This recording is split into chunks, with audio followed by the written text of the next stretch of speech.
Salam. Alhamdulillahilladzi qala fil Qur'anil Karim. A'udzu billahi as-sami'il 'alim minasy syaithanir rajim. Likulli ummatin ajal. Wa idza jaa'a ajaluhum la yasta'khiruna sa'atan wa la yastaqdimun. Wa qala Syaikhuna kullu ma qaddarallah la yakhlu anil hikmah. Sadaqallahul azim. Amma ba'du. Al-mukarramin, para tuan guru, para asatidz, sama-sama kita muliakan dan hormati mami-mami para hujjaj, tokoh agama, tokoh masyarakat, tokoh adat. Juga kita muliakan dan hormati para undangan musyayyi'in jamaah buka rahimakumullah, mewakili keluarga menyampaikan ucapan terima kasih yang tiada tara kepada al-mukarramin, para tuan guru, para asatidz, kepada para undangan dan segenap lapisan masyarakat dusun Kelujuk yang dengan ikhlas hati, tanpa diminta, tanpa diupah, ikut serta rame-rame menyelesaikan pemakaman almarhum. Budi jasad yang menunggu, keluarga mengaku tidak mampu membalasnya, kendati dengan secuil material. Keluarga hanya mampu membalas dengan seuntai doa. Jazakumullahu ahsanal jazaa. Amin ya rabbal alamin. Musyayyi'in jamaah buka rahimakumullah, seringkali para pentakziah, pentasamuh menyetir firman Allah yang telah yang bacakan tadi, yang kurang lebih artinya semua kaum, bukan bahkan setiap kaum juga boleh kita artikan. Ada mempunyai batas umur.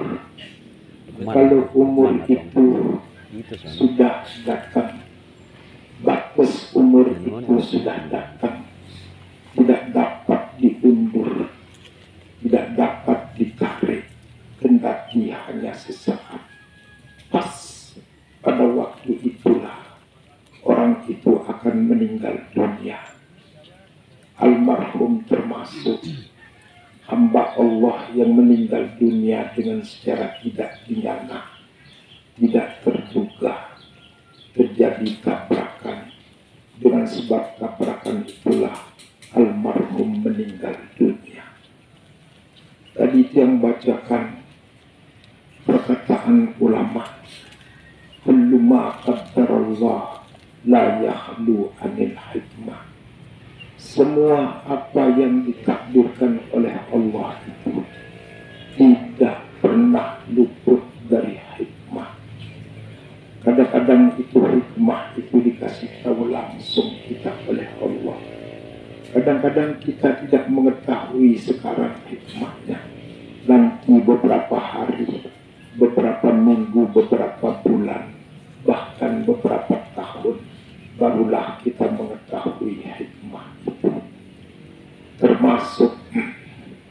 Termasuk kepribadian almarhum ini. Menurut cerita, almarhum lahir dalam keadaan tidak bisa berbicara, tidak bisa mendengar. Hikmah dari itu barangkali itu karena menurut sabda Rasulullah Sallallahu Alaihi Wasallam dalam satu riwayat diceritakan, seketika turun Rasulullah dari Isra Mi'raj, beliau bersabda, "Kuf an hadza, ra'aitu fi Isra'i wa Mi'raji aktsaran nas yukaddu ila an-nar bihadza." Fa asyara ila fihi. Tahan ini, karena kebanyakan orang yang aku lihat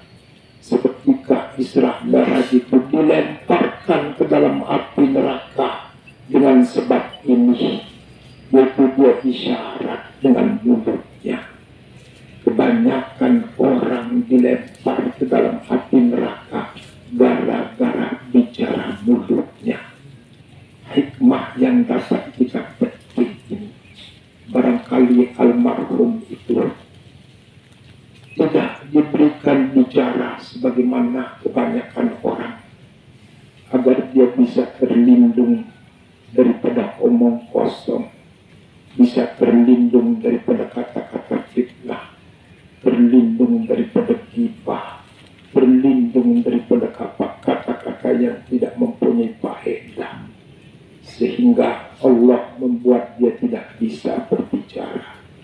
Begitu juga almarhum tidak bisa mendengar, karena kebanyakan juga itu manusia itu mendapatkan dosa dari pendengarannya. Manusia itu sering dan senang mendengar kata-kata lagok yang kosong, kalam fabi kalau bahasa Arab itu yang sering kita dengarkan. Dan bahkan juga itu kata-kata fitnah, kata-kata ghibah. Dari dua macam ini almarhum dipelihara oleh Allah Subhanahu wa ta'ala, sehingga almarhum tidak pernah memfitnah orang, tidak pernah menggibah orang, tidak pernah kita dengar dari mulutnya kata-kata yang omong kosong, yang mendatangkan dosa, tidak pernah sekali lagi. Dan insya Allah almarhum tidak datang dosa dari telinganya, karena tidak bisa mendengar ghibah dan seterusnya. Namun ada prioritas kelebihan yang diberikan oleh Allah kepada almarhum ini. Menurut cerita, dia ahli lukis, dia ahli ukir, dia ahli gambar. Namun yang perlu kita ketahui, masalah mengukir, melukis, menggambar itu terbagi menjadi dua versi pendapat ulama. Pertama, ada ulama yang mengharamkan, ada ulama yang menghalalkan. Yang disepakati haramnya gambar, lukisan, ukiran itu apabila yang digambar, diukir dan dilukis itu adalah makhluk bernyawa secara utuh, itu tidak boleh hukumnya menurut ulama. Sedangkan kalau menggambar makhluk bukan binatang, makhluk yang mati seperti pepohonan, kebun, bintang, lautan, matahari, bulan, semuanya itu hukumnya sah, boleh kita gambar. Apa alasannya begitu? Tidak boleh menggambar makhluk hidup. Karena dulu Rasulullah SAW dipasangkan tirai oleh istri tercinta Siti Aisyah radhiyallahu anha. Pada tirai lampu itu ada gambar makhluk. Begitu Rasulullah melihatnya langsung merah wajahnya, marah. Lalu dia tarik tirai itu, kemudian dia buang.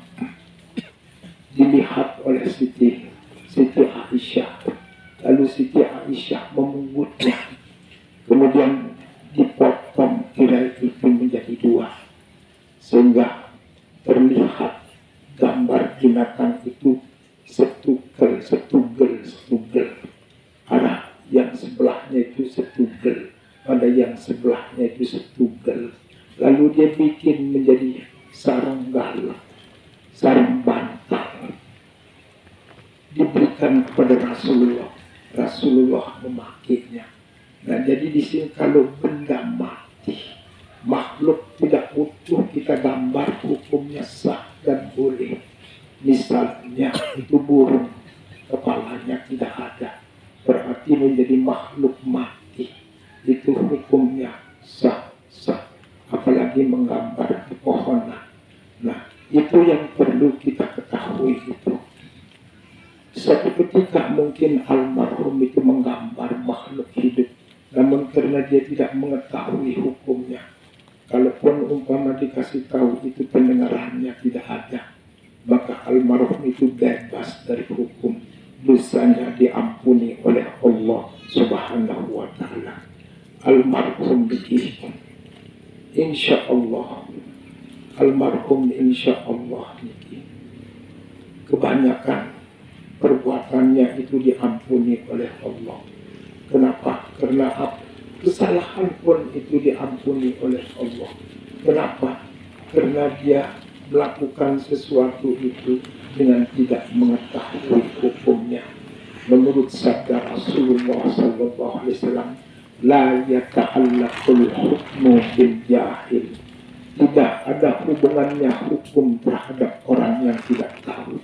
Yang seandainya seperti tadi itu, almarhum menggambar atau mengukir, melukis anjing babi, itu tidak berdosa bagi almarhum karena tidak mengetahui hukumnya. Insya Allah dosanya kepada Allah sudah diampuni oleh Allah Subhanahu wa ta'ala. Tetapi dosa kepada sesama manusia, ada saja itu perbuatan manusia yang membuat kita tersinggung, membuat kita terganggu. Itu yang menyebabkan almarhum mendapatkan dosa. Kesempatan terakhir niki mewakili keluarga kepada seluruh jamaah yang ada di makbarah niki, berkenan kiranya untuk sama-sama kita maafkan kesalahan almarhum. Sampun api jamaah kemakan deh. Jazakumullahu ahsanal jazaa. Utang juga begitu. Ada dua yang menjadi penghalang orang beriman itu mendapatkan nikmat di alam kuburnya. Pertama dosa, yang kedua utang. Dosanya sudah kita mintakan ampun kepada Allah. Dosanya sudah kita ampuni bersama-sama. Utangnya sekarang ini. Dan keluarga berharap mudah-mudahan almarhum tidak punya utang. Tetapi kalau punya utang, mohon dengan tidak malu-malu, mohon kiranya utang almarhum itu untuk dihalalkan dan disedekahkan. Tetapi kalau berat, keluarga mohon berkenan datang ke rumah keluarga. Insya Allah keluarga akan menyelesaikannya dengan secara kekeluargaan. Yang penting almarhum ini lahir tanpa dosa, tanpa utang. Maka sekarang dia akan pergi meninggalkan dunia ini. Keluarga berharap pergi meninggalkan dunia dengan tanpa dosa dan utang.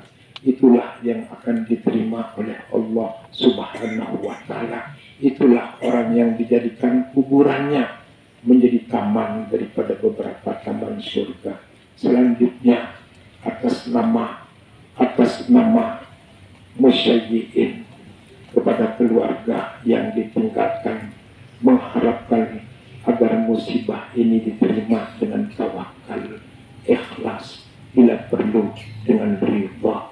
Dengan demikian almarhum insya Allah kuburnya menjadi taman daripada beberapa taman surga yang belunggu akan tercatat dalam firman-Nya, wa basyiris sabirin alladzina idza asabatuhum musibah qalu inna lillahi wa inna ilaihi raji'un.